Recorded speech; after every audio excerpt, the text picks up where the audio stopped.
Kota kecil bernama Sampit, daerah Kabupaten Kota Waringin Timur di Provinsi Kalimantan Tengah, yang jauh dari pusat pengembangan teknologi dan peluang bisnis digital. Tak disangka, melahirkan nama seorang anak muda dalam dunia cyber security. Nama Rahmadani Novian Jaya atau yang disapa Dani mencuri perhatian publik.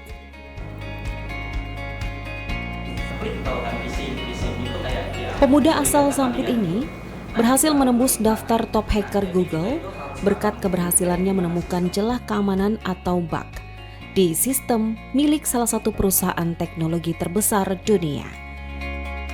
Rahmadani masuk top 10 Google Bug Hunter di Indonesia. Sebuah prestasi yang membuktikan kemahiran dalam bidang teknologi tak hanya dari kota-kota besar.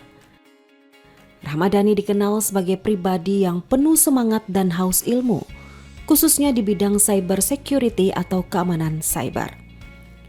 Lewat pendekatan yang etis dan legal, ia berhasil memanfaatkan pengetahuannya untuk menemukan celah sistem yang kemudian dilaporkan secara resmi ke Google. Dari 1.700 peserta di seluruh dunia, Dani menempati peringkat 296 global dan top 10 di Indonesia. Di tahun 2019 saya mendapatkan sertifikat dari BSNN. Saya aktif dalam melakukan pencarian bug bounty. Bug bounty itu kayak sistem sayembara yang dimana orang yang menemukan kerentanan terhadap situs ataupun sistem itu diberikan hadiah. Nah, dari situ saya mulai mencari kerentanan di website-website besar seperti Google, kemudian Facebook, Shopee dan lain sebagainya. Nah, dari situ saya mendapatkan reward ya yang lain. Di tahun 2020 itu saya ada nemukan sebuah kerentanan yang ada di Google Main Search Center. Nah, di situ saya mendapatkan kerentanan cross-site scripting yang dimana itu diberikan reward sebesar $5.000. Nah, kemudian yang baru-baru ini di 2025 saya juga mendapatkan temuan lagi di Google. Nah, yang dimana ada 2 temuan yang divalidasi oleh Google dan mendapatkan reward. Nah, setelah itu dari temuan saya yang udah dikumpulkan dari 2020, kemudian ada lagi yang sekarang, itu menjadikan saya top 10 di Google Indonesia seperti itu.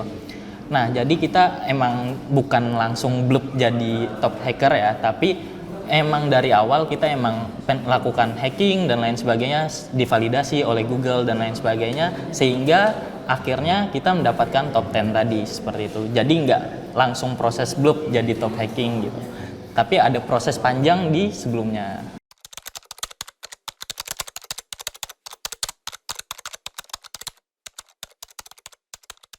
Di balik kesuksesan sebagai top 10 Google Bug Hunter di Indonesia, bakat Dani sudah terlihat saat masih duduk di bangku SMK Negeri 2 Sampit. Petualangan cyber berawal kesukaannya bermain game, hingga rasa ingin tahu bagaimana sebuah game bisa beroperasi hingga jadi peretas yang dipelajari secara otodidak. Dani pernah membuat heboh. Ia membobol sistem ujian berbasis Computer Based Test atau CBT sekolahnya dan membagikan semua jawaban ke teman-temannya. Bikin heboh adalah pada saat kita mulai melaksanakan ujian les paper ya, jadi pakai handphone, di mana itu servernya kita taruh di tab kelas. Nah, karena kita pengen semua device itu bisa connect, akhirnya security-nya memang renggang, nggak kita kunci. Nah, pada saat itu kita dengan siswa itu kita rekomendasikan pakai handphone. Ternyata dia di situ pakai laptop. Nah, di situ dia pada saat ujian berlangsung, dia ngulik-ngulik mungkin di situ dia ngikut forum forum-forum hacker di luar ya, atau forum komunitas di luar, mungkin dicobalah sistem kita. Karena memang sistem kita itu tidak terpusat dan memang lemah security-nya, akhirnya dia bisa menduplikat akun admin. Nah, sehingga dia bisa masuk ke dalam, tapi itu untungnya pada saat itu kita melakukan soal itu cuma untuk hari itu aja.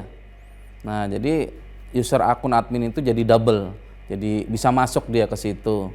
Nah, pada saat itu kita tahu, wah ini ada yang masuk, akhirnya yang pakai laptop kita kasih pengunci supaya tidak bisa jalan-jalan kemana-mana.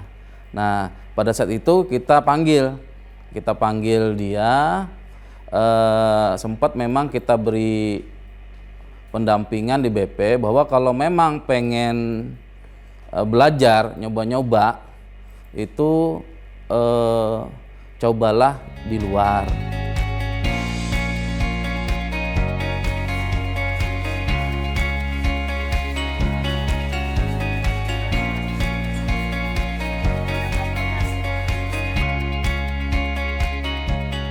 Ramadhani ini memang dia aktif anaknya, yang pertama. Yang kedua itu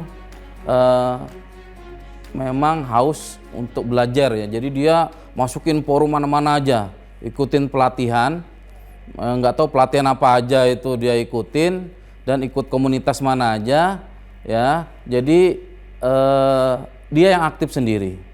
Nah, kalau kami di sini kan jurusannya teknik komputer jaringan, memang kita ada membahas tentang security, tapi tidak semua. Jadi dia banyak berkembang itu dari komunitas yang ada di luar. Ya, jadi salah satunya ya dari dia belajar pelatihan cyber security itu. Karena itu kan pelatihannya 3 bulan ya. Ya, jadi dia mendapatkan beberapa sertifikat dari di situ, dan makin banyak dia berteman di komunitas, akhirnya terasa lah kemampuannya. Makanya mulai terlihat kan tahun-tahun ini ya, padahal dia kalau mulai itu kan kira-kira kejadian yang kita CBT itu dia masuk itu 2019 atau 2020. Pernah meretas sebuah sistem dari sekolah saya sendiri, waktu itu di kelas 10, yang dimana kita ngeretas situs ujian online. Nah, waktu itu situs ujiannya menggunakan CBT, Computer Based Testing gitu. Nah, jadi waktu itu CBT itu punya kelemahan yang dimana sebagai user biasa kita bisa melakukan add terhadap akun user menjadi akunnya itu super admin, seperti itu. Jadi dari akun siswa yang biasa jadi akun super admin. Nah, kemudian dari situ saya melakukan pencurian data ya, khususnya data jawaban, yang dimana itu saya share ke teman-teman satu kelas. Karena waktu itu kita itu di teknik komputer dan jaringan, dan itu di SMK ya, jadi kekeluargaannya itu agak kuat. Nah, jadi secara terbuka saya melampirkan jawaban itu ke teman-teman. Kemudian setelah dari situ ternyata ada seseorang yang membocorkan ke kelas lain, dalam artian dia nyebarin ke kelas lain tanpa persetujuan, seperti itu. Dan akhirnya kelas lain itu protes, kenapa mereka bisa dapat jawaban sedangkan kami enggak. Dan akhirnya setelah itu dilaporkanlah bahwa ada seseorang yang melakukan tindakan hacking. Akhirnya saya dipanggil ke BK dan juga disidang di ruang kepala sekolah ya, yang dimana itu saya disidang 4 guru.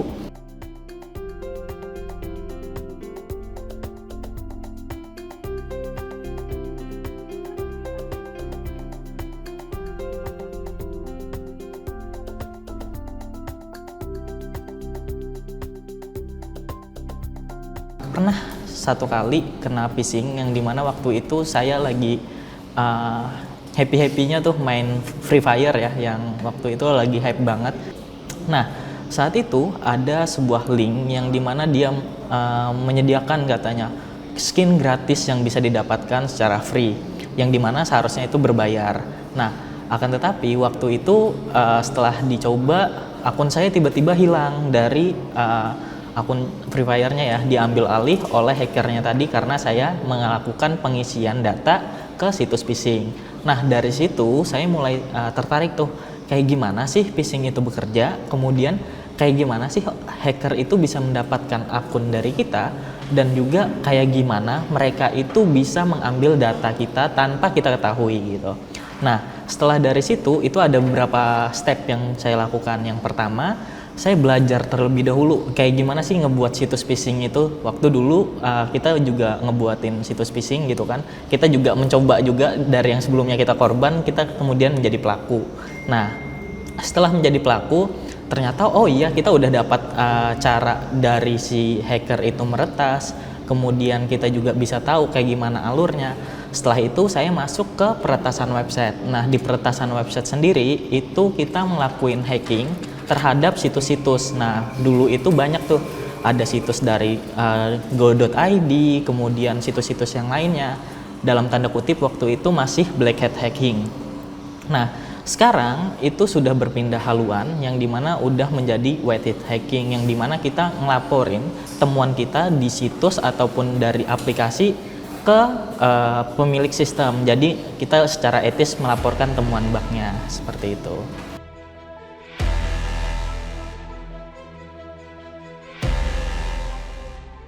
Kalau dibilang waktu itu ekosistem digital tidak seperti sekarang, jadi kalau misalnya dibilang kita ada bootcamp dan lain sebagainya, waktu zaman itu masih belum ada. Jadi secara gamblang saya bilang ini otodidak, hanya belajar dari YouTube, kemudian dari blog-blog.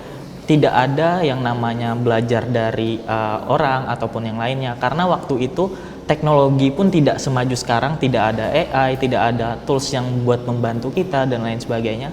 Tidak semaju sekarang lah, jadi benar-benar otodidak dan belajar dari nol. Kejadian ini tak pernah ia lupakan, karena dari cerita inilah Dani semakin bersemangat untuk berkembang. Dengan keterampilan di bidang IT yang dimiliki, kini Dani menggeluti pekerjaan di bidang cyber security dengan membentuk komunitas bernama BorneoSec. Kemudian, komunitas ini menjadi wadah baginya untuk belajar bersama teman-teman tentang cara meretas secara etis dan legal serta melindunginya. Komunitas BorneoSec yang dirintis Dani kini telah bertransformasi menjadi perusahaan. Perusahaan ini fokus pada penetration testing dan membantu perusahaan mengamankan sistem.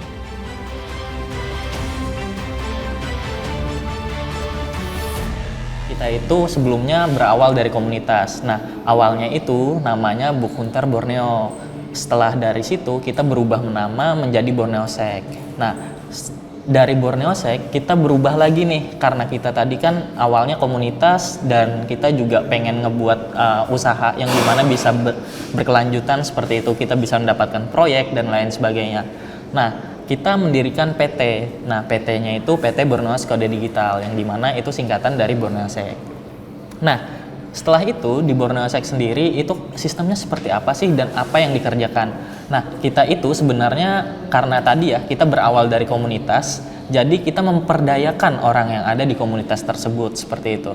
Nah, jadi kalau misalnya ada proyek terkait penetration testing ataupun hacking dan lain sebagainya, itu kita mengambil orang-orang dari komunitas tersebut. Nah, selain itu kita nggak terbatas pada hacking aja ya. Jadi di BorneoSec sendiri kita ada beberapa jenis, misalnya kayak wedding, dokumentasi, dan lain sebagainya. Kita juga punya seperti itu, kayak drone dan lain sebagainya. Nah, jadi tidak terbatas pada hacking aja, tapi seluruh aset digital yang ada kita coba manfaatkan dan coba kita olah. Selain mengurus komunitas, Dani juga bekerja penuh waktu sebagai IT security di edot.id, yaitu anak perusahaan Nabati Group dan perusahaan Hasnur Group secara remote dari Sampit.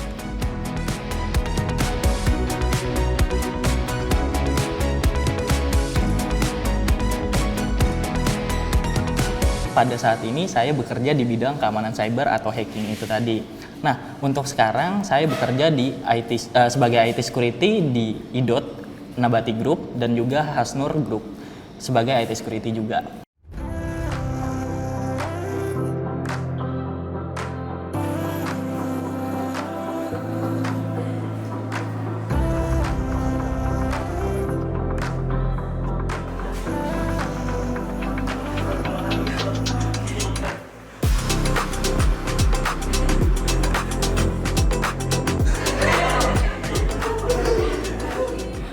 Walau sudah bisa bekerja dan mempunyai penghasilan, Ramadhani tidak melupakan pendidikan formal. Saat ini ia tercatat sebagai mahasiswa aktif di jurusan Manajemen Universitas Darwan Ali Sampit, Kota Waringin Timur. Walau sebagai mahasiswa, ia juga tidak pelit membagikan pengalaman dan keahliannya di bidang digital termasuk keamanan cyber kepada para mahasiswa lain. Secure digitalnya, jadi kalau misalnya kalian ada melihat Bjorka dan lain sebagainya, nah kami balikan dari sekarang itu ada di top 296 dunia untuk hacking ya. Kemudian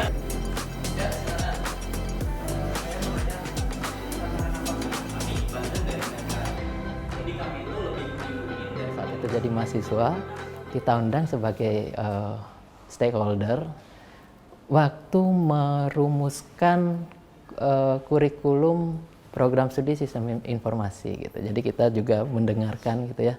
Jadi kita nggak lihat bahwa oh ini masih muda banget gitu ya. Tapi yang kita lihat kan pengalaman dia ya selama ini gitu. Jadi kita sangat menghargai itu, kita undang gitu ya untuk hearing bahwa program studi sistem informasi kita ini arahnya akan kemana, itu mendapatkan masukan-masukan dari para stakeholder, praktisi, termasuk Dani yang kita undang. Gitu. Di universitas saya mengambil jurusan manajemen di Universitas Darwan Ali, tapi saya ada pertimbangan mengapa saya mengambil prodi tersebut seperti itu. Nah, kita mengambil manajemen karena ingin ilmunya banyak di manajemen. Nah, tidak terbatas ke SI aja seperti itu. Selanjutnya, dukungan apa sih yang mereka berikan seperti itu? Nah, untuk poin pertama, saya juga karena mahasiswa dan juga saya pengen sharing ke teman-teman. Jadi waktu itu saya diberikan kesempatan untuk menjadi dosen tamu untuk mata kuliah keamanan cyber. Nah, di situ saya bisa menjelaskan apa aja materi keamanan cyber dan lain sebagainya, serta demonstrasi langsung untuk cara peretasan. Dan kebetulan waktu itu kita mencoba untuk peretasannya langsung ya di websitenya Unda, dan juga kita mendapatkan data dari mahasiswa Unda full semuanya seperti itu. Lengkap dengan nama lahir, tanggalnya, dan sebagainya gitu. Jadi waktu itu kita melakukan peretasannya langsung di hadapan dosen dan juga mahasiswa.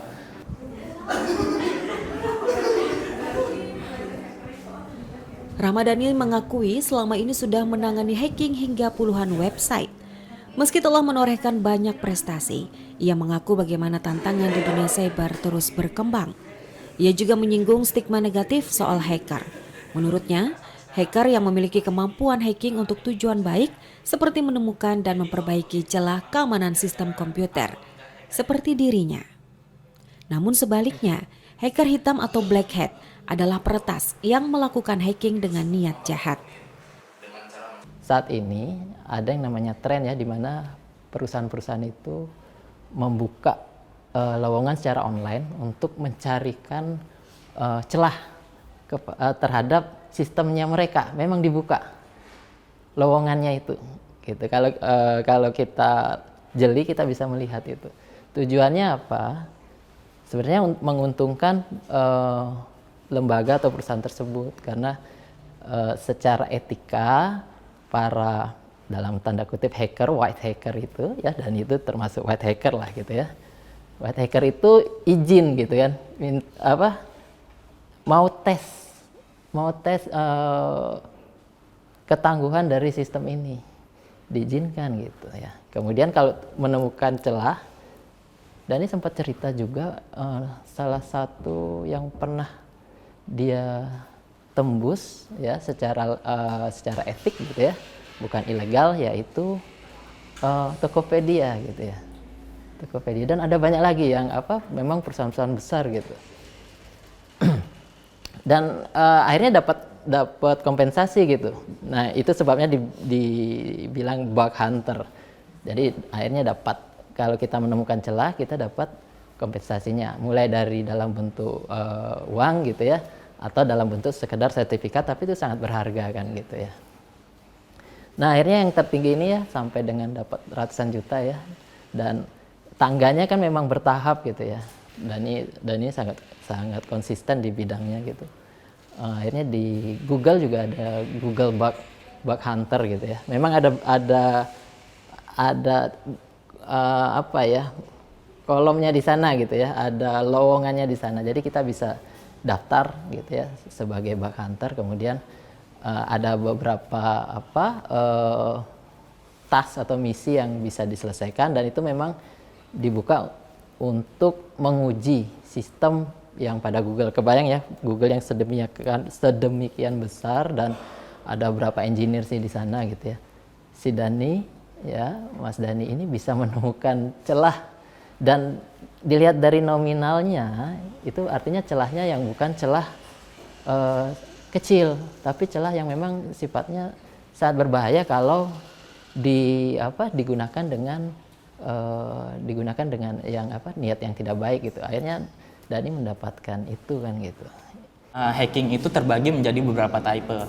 Yang pertama ada white hacker, white hat, kemudian ada black hat, kemudian ada gray hat. Nah, kita bahas dulu dari yang black hat. Nah, ini awalnya ya, yang tadi saya meretas sistem secara tidak etis, yang dimana saya melakukan perusakan atau pencurian data, kemudian itu masuk ke black hat hacking. Tindakannya diawali dari misalnya keuntungan pribadi, kemudian popularitas dan lain sebagainya.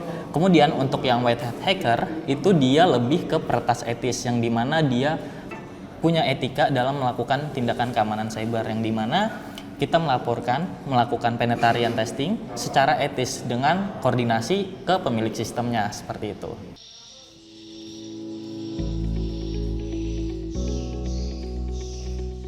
Memiliki mimpi besar agar Borneosek yang dirintisnya menjadi perusahaan nomor 1 di Indonesia.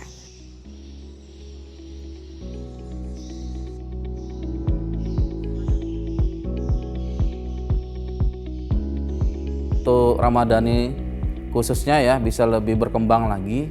Jangan hanya puas di posisi 10 besar Indonesia, bisa tembus di 10 besar ya luar dunia ya, sehingga bisa mengharumkan nama Sampit ya. Karena untuk belajar itu tidak mudah. Untuk meretas itu tidak hitungan 1-2 jam. Itu perlu riset yang banyak ya. Jadi pengorbanan yang banyak. Mungkin kalau kita lihat hadiahnya wah besar, tapi melaksanakan itu sampai bisa menemukan celah itu tidak gampang ya. Jadi banyak proses yang dilalui oleh Ramadhani ya, saya tahu betul itu. Jadi bagi adik-adik kelas ataupun orang Sampit khususnya ya, bisa meniru kerja kerasnya, bisa menjadi role model gitu ya, bahwa segala sesuatunya ya walaupun masih muda bisa diraih, hanya yang penting adalah kegigihan, konsisten gitu ya. Dan itu tadi, keterbatasan itu bukan menjadi masalah kalau kita sudah punya visi seperti Dani yang lakukan gitu ya terhadap dirinya gitu ya. Dia punya visi, dia apapun kendalanya dia jalan terus gitu sampai dengan saat ini yang kita lihat prestasinya. Dan saya yakin prestasinya ke depan itu akan lebih cemerlang lagi. Ini mimpi besar yang paling besar banget. Jadi kita di websitenya Borneosek, kemudian di Instagramnya, kita selalu hashtag digitalkan Kalimantan. Nah, jadi impian terbesarnya adalah kita bisa menjadi tempat digital, dan juga kita bisa menjadi wadah buat orang-orang yang pengen berusaha di digital. Kemudian kita bisa membantu digitalkan Kalimantan, yang dimana kita bisa jadi kolaborator dari pemerintah maupun yang lainnya kayak gitu. Jadi dengan adanya Borneosek, kita harap kita bisa menjadi jalan untuk Kalimantan digital. Perjalanan Ramadhani Novian Jaya membuktikan bahwa dari balik layar komputer, letak geografis bukan halangan untuk menembus dominasi global. Potensi besar bisa tumbuh dari mana saja, termasuk dari kota kecil seperti Sampit.